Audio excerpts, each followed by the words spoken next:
దినోత్సవం సందర్భంగా అటవీ శాఖ ఆధ్వర్యంలో బాపట్ల మండలం సూర్యలంక రోడ్లో గల నగరవనం వద్ద నిర్వహించిన వన మహోత్సవ కార్యక్రమంలో ముఖ్య అతిథిగా పాల్గొని మొక్కలు నాటి పర్యావరణ సంరక్షణ గురించి ప్రజలకు అవగాహన కల్పించిన బాపట్ల పార్లమెంట్ సభ్యులు లోక్సభ ప్యాలెట్ స్పీకర్ తెన్నేటి కృష్ణప్రసాద్. ఈ కార్యక్రమంలో జిల్లా కలెక్టర్ వెంకటమురళి, జిల్లా అధికారులు, ప్రజాప్రతినిధులు పాల్గొన్నారు. మానవుడికి ప్రతి చోట ఎక్కడెక్కడ ఏరియాలు అన్ని ఇచ్చింది, ఎంత కావాలో అంత ఇచ్చింది భూమాత.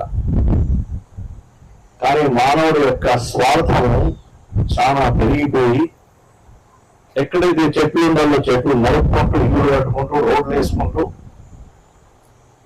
ఎక్కడైతే నీళ్లు ఉండాలో లేకులు, చెరువులు అక్కడ కూడా పోయి ఇల్లు కట్టేసుకోవడం, నీళ్లు ఉండే చోట నీళ్లు లేవు, చెట్లు ఉండే చోట చెట్లు లేవు.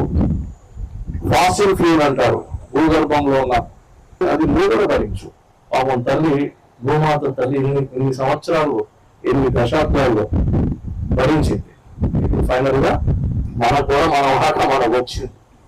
ఇప్పుడైనా మనం తెలుసుకొని ఇవన్నీ దీనికి ఏం చేయాలి, సొల్యూషన్ ఏంటి అనేది మనం గ్రహించాలి. 17 సూత్రాలు ఉన్నాయి. 17 సూత్రాల్లో సుమారు 7 సూత్రాలు కేవలం పర్యావరణకు సంబంధించినవే. అంటే యునైటెడ్ నేషన్స్, వరల్డ్ బ్యాంకు వాళ్ళందరూ కూర్చుని ప్రపంచవ్యాప్తంగా పెట్టిన కార్యక్రమంలో 17 సూత్రాలలో 7 సూత్రాలు కేవలం పర్యావరణకు సంబంధించినవి. అంటే అంత ఇంపార్టెన్స్ ఉంది సబ్జెక్ట్ మీద. దీని ఎఫెక్ట్ ఏంటో మనం చూస్తా ఉన్నాం. మన ప్రధానమంత్రి గారు శ్రీ నరేంద్ర మోదీ గారు కూడా వికసిత్ భారత్ 2047 2047కి మన దేశం ఎలా ఉండాలని ఆయనగా మనందరికి చెప్పి చూపించారు. అదేవిధంగా మన ప్రియతమ అధినేత శ్రీ నారా చంద్రబాబు నాయుడు గారు, మన ముఖ్యమంత్రి గారు కూడా స్వర్ణాంధ్రప్రదేశ్ 2047కి మనం ఎలా ఉండాలో, ఎలా ఉంచుకోవాలో మన దేశాన్ని, మన ఆంధ్రప్రదేశ్ రాష్ట్రాన్ని అని కూడా చెప్పి చూపించారు. జిల్లాలో ఎంత ఉంది? కనీసం 21% ఉందా? 16% కూడా లేదని కలెక్టర్ గారు, డిఎఫ్ఓ గారు కన్ఫర్మ్ చేస్తున్నారు. అలాగే ఇచ్చేసినటువంటి అతిథులు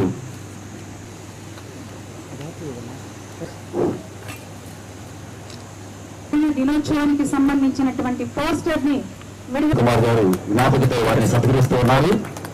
జిల్లా కలెక్టర్ గారు శ్రీ వెంకట మురళి గారికి బహుకరణ అందజేస్తా ఉన్నారు. ప్రాజెక్ట్ డైరెక్టర్ శ్రీనివాస్ వారికి డిఎఫ్ఓ ఆఫీసర్ గారి చేతుల మీదుగా మేమంతా